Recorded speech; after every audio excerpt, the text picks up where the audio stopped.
Hello दोस्तों, स्वागत है आपका हमारे यूट्यूब चैनल पुस्तक ऑनलाइन में। दोस्तों, इस वीडियो में हम विज्ञान टॉपिक से संबंधित 30 अति महत्वपूर्ण प्रश्नों को पढ़ेंगे जो आने वाले एग्जाम की दृष्टि से काफ़ी महत्वपूर्ण हैं। दोस्तों, हर सरकारी एग्जाम में 1 या 2 क्वेश्चन विज्ञान टॉपिक से अवश्य ही पूछे जाते हैं। इस वीडियो के सभी क्वेश्चन अत्यंत महत्वपूर्ण और सेलेक्टेड हैं, इसलिए वीडियो को अंत तक ज़रूर देखें। अगर दोस्तों आप हमारे यूट्यूब चैनल पर नए हैं तो प्लीज़ इसे सब्सक्राइब कर दें तथा इसके साइड में जो बेल आइकन का बटन है उसे भी ऑन कर दें, जिससे आप हमारे लेटेस्ट वीडियो प्राप्त कर सकें। तो दोस्तों शुरू करते हैं आज का वीडियो। क्वेश्चन नंबर 1, पराश्रव्य ध्वनि तरंगों की आवृत्ति कितनी होती है? तो इसका सही आंसर ऑप्शन सी 20,000 हर्ट्ज से अधिक हो जाएगा। यानी कि दोस्तों पराश्रव्य ध्वनि तरंगों की आवृत्ति 20,000 हर्ट्ज से अधिक होती है और जिन ध्वनि तरंगों की आवृत्ति 20 से कम होती है उन्हें श्रव्य ध्वनि तरंगें या फिर इंफ्रासोनिक वेव कहा जाता है। और जिन ध्वनि तरंगों की आवृत्ति दोस्तों 20 से 20,000 हर्ट्ज के बीच में होती है उन्हें श्रव्य ध्वनि तरंगें या फिर ऑडिबल कहा जाता है। और दोस्तों जिन ध्वनि तरंगों की आवृत्ति 20,000 हर्ट्ज से अधिक होती है उन्हें पराश्रव्य ध्वनि तरंगें या फिर अल्ट्रासोनिक साउंड वेव कहा जाता है। नेक्स्ट है क्वेश्चन नंबर 2, सरल लोलक को चंद्रमा पर ले जाने पर उसके आवर्तकाल पर क्या प्रभाव पड़ता है? तो इसका सही आंसर ऑप्शन बी बढ़ जाता है हो जाएगा। यानी कि दोस्तों सरल लोलक को चंद्रमा पर ले जाने पर उसका आवर्तकाल बढ़ जाता है और किसी भी सरल लोलक के लिए आवर्तकाल 2π√L/g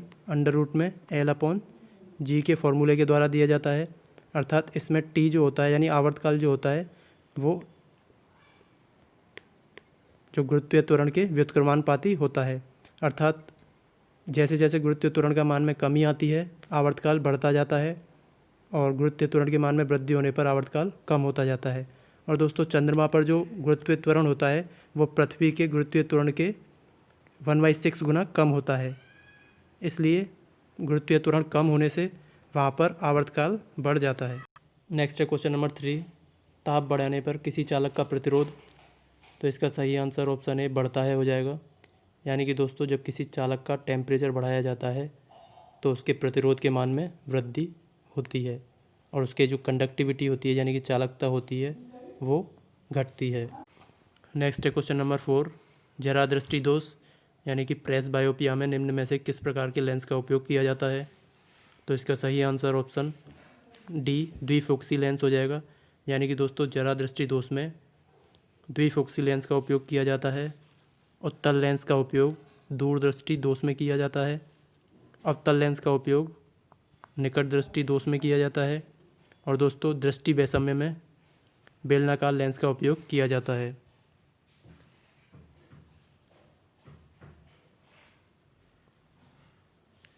नेक्स्ट है क्वेश्चन नंबर 5, मानव शरीर में कुल कितनी हड्डियां होती हैं?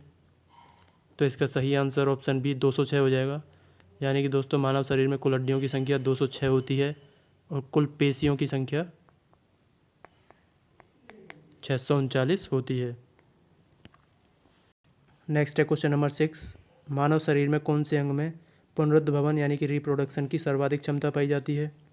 तो इसका सही आंसर ऑप्शन बी यकृत हो जाएगा। यानी कि दोस्तों यकृत जो होता है उसमें रिप्रोडक्शन की सर्वाधिक क्षमता पाई जाती है।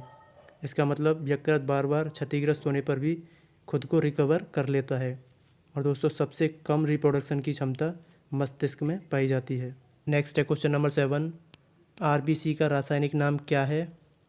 तो इसका सही आंसर ऑप्शन बी एरिथ्रोसाइट हो जाएगा। यानी कि दोस्तों आरबीसी को एरिथ्रोसाइट भी कहा जाता है। आरबीसी का जो निर्माण है वो बोन मैरो में होता है यानी कि अस्थि मज्जा में होता है। और दोस्तों आरबीसी का जो अंत होता है वो स्प्लीन के अंदर होता है यानी कि प्लीहा में होता है। और दोस्तों आरबीसी का जो जीवन काल होता है वो 120 दिन का होता है, इससे आप ये भी याद रखेंगे। नेक्स्ट है क्वेश्चन नंबर 8, आपातकालीन हार्मोन किसे कहा जाता है? तो इसका सही answer option D adrenaline hormone हो जाएगा। यानी कि दोस्तों एड्रिनलिन हार्मोन को ही आपातकाल हार्मोन कहा जाता है क्योंकि दोस्तों यह हार्मोन क्रोध, डर, मानसिक तनाव एवं व्यस्तता की अवस्था में अत्यधिक स्रावित होने लगता है, जिससे इन संकटकालीन परिस्थितियों में उचित कदम उठाने का निर्णय लिया जा सकता है। नेक्स्ट है क्वेश्चन नंबर 9, नेत्रदान में आँख का कौन सा भाग दिया जाता है? तो इसका सही आंसर ऑप्शन ए कॉर्निया हो जाएगा। यानी कि दोस्तों नेत्रदान में आँख का कॉर्निया डोनेट किया जाता है। कॉर्निया में ब्लड सेल्स नहीं पाई जाती हैं, इसलिए इसका ट्रांसप्लांट करना आसान होता है। और दोस्तों किसी भी वस्तु का प्रतिबिंब आँख में रेटिना पर बनता है। और दोस्तों आइरिस जो होता है उसका प्रमुख कार्य आँख में आने वाले प्रकाश की मात्रा को नियंत्रित करना होता है। नेक्स्ट है क्वेश्चन नंबर 10। यदि किसी चालक से होकर 1 एम्पियर की विद्युत धारा प्रवाहित होती है तो 1 सेकंड में उस चालक से प्रवाहित आवेश की मात्रा कितनी होगी? तो इसका सही आंसर ऑप्शन सी 1 कूलाम हो जाएगा। दोस्तों किसी भी चालक से प्रवाहित विद्युत धारा तथा उस चालक से प्रवाहित आवेश की मात्रा के बीच में जो संबंध है वो I=Q/T के द्वारा दिया जाता है। इस फॉर्मूले से Q=I×T हो जाएगा। I यहाँ पर विद्युत धारा है और T समय है। दोस्तों दिए गए सवाल में प्रवाहित विद्युत धारा जो है वो 1 एम्पियर है और दिया गया समय 1 सेकंड है, तो आवेश की मात्रा बराबर 1 कूलाम हो जाएगी। तो इसका सही आंसर ऑप्शन सी 1 कूलाम हो जाएगा। नेक्स्ट है क्वेश्चन नंबर 11। किसी अमलगम का एक घटक हमेशा उपस्थित होता है, तो इसका सही आंसर ऑप्शन बी पारा हो जाएगा। यानी कि दोस्तों पारा जो होता है वो अन्य धातुओं के साथ मिलकर एक धात्विक घोल बनाता है जिसे अमलगम कहा जाता है। इसका मतलब पारा जो होता है वो हर अमलगम में उपस्थित होता है। पारा जो होता है वो लोहे के साथ कोई क्रिया नहीं करता है, इसलिए पारे को लोहे के पात्र में रखा जाता है। नेक्स्ट है क्वेश्चन नंबर 12। आतिशबाजी में लाल रंग किसकी उपस्थिति के कारण होता है? तो इसका सही आंसर ऑप्शन बी स्ट्रोंशियम हो जाएगा।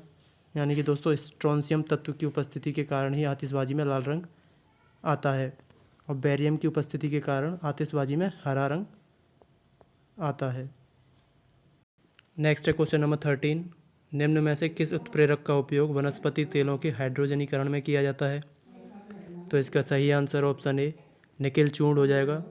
दोस्तों उत्प्रेरक वो पदार्थ होते हैं जो रासायनिक अभिक्रिया में मिलकर उनके वेग को परिवर्तित कर देते हैं। और दोस्तों वनस्पति तेलों के हाइड्रोजनीकरण में निकेल चूर्ण का उपयोग किया जाता है। और दोस्तों प्लेटिनम चूर्ण का जो उपयोग किया जाता है वो अमोनिया गैस बनाने की हैबर विधि में किया जाता है। और दोस्तों लौह चूर्ण का उपयोग सल्फ्यूरिक अम्ल बनाने की संपर्क विधि में उत्प्रेरक के रूप में किया जाता है। नेक्स्ट है क्वेश्चन नंबर 14। कंप्यूटर में प्रयोग होने वाले चिप्स किसके बने होते हैं? तो इसका सही आंसर ऑप्शन सी सिलिकॉन हो जाएगा। यानी कि दोस्तों कंप्यूटर में जो चिप्स प्रयोग में लाए जाते हैं वो सिलिकॉन के बने होते हैं। नेक्स्ट है क्वेश्चन नंबर 15। रबर के वल्कनीकरण में कौन सा तत्व प्रयुक्त होता है? तो इसका सही आंसर ऑप्शन बी सल्फ़र हो जाएगा। यानी कि दोस्तों सल्फ़र का उपयोग रबर के वल्कनीकरण प्रोसेस में किया जाता है।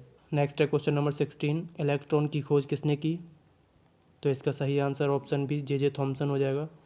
यानी कि दोस्तों सर जे थॉमसन के द्वारा इलेक्ट्रॉन की खोज की गई थी। चैडविक के द्वारा न्यूट्रॉन की खोज की गई थी। डेनिस गोबर के द्वारा 3D फोटोग्राफी की खोज की गई थी। और दोस्तों रॉन्टजन के द्वारा एक्स रेज की खोज की गई थी। नेक्स्ट है क्वेश्चन नंबर 17। सूक्ष्म वस्तुओं का बड़ा रूप देखने में प्रयुक्त उपकरण कहलाता है?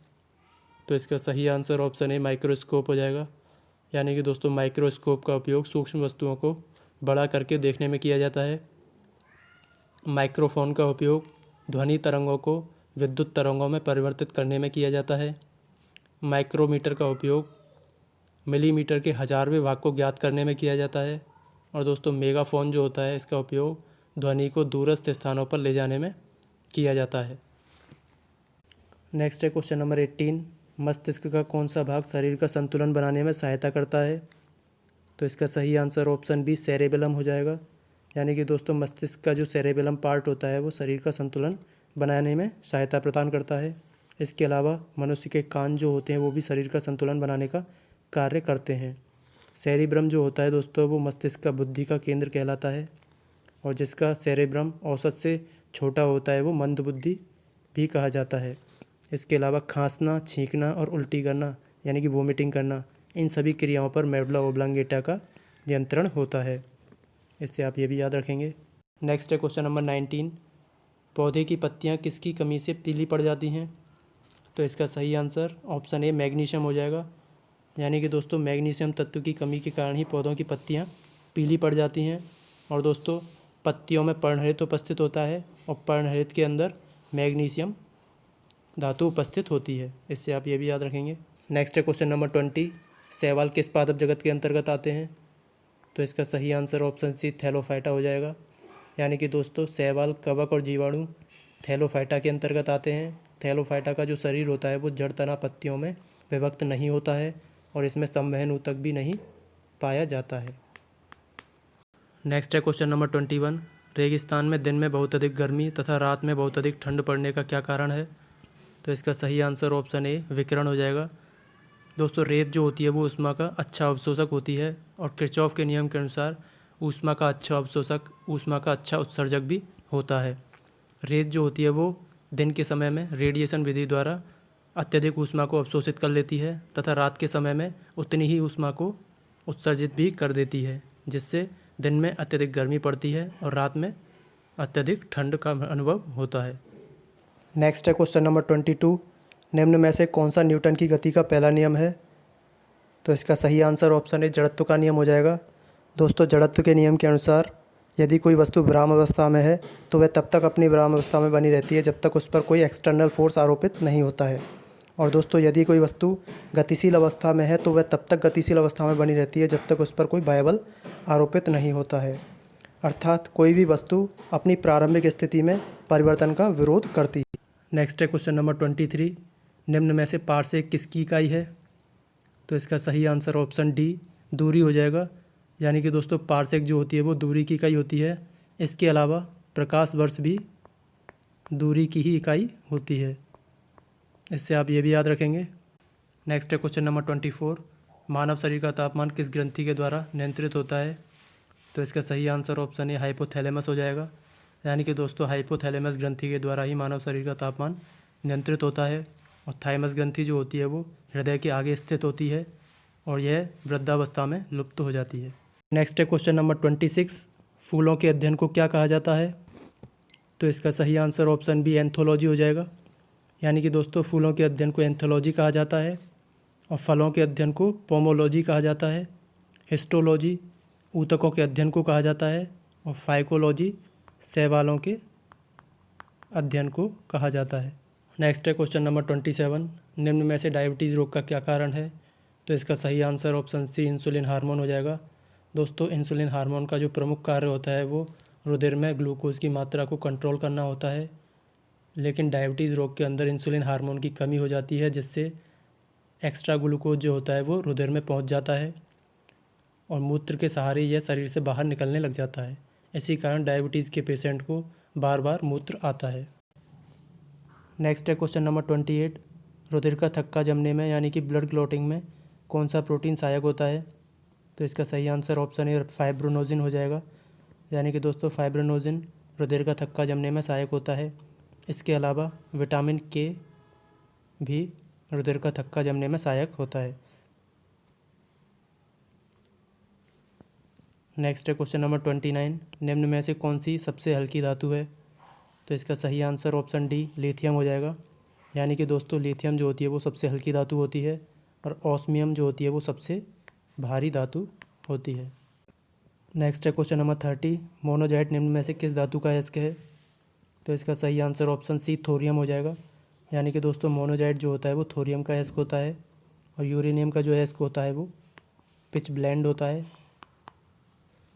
एल्युमिनियम का अयस्क जो होता है वो बॉक्साइट होता है और लेड का जो अयस्क होता है वो गैलेना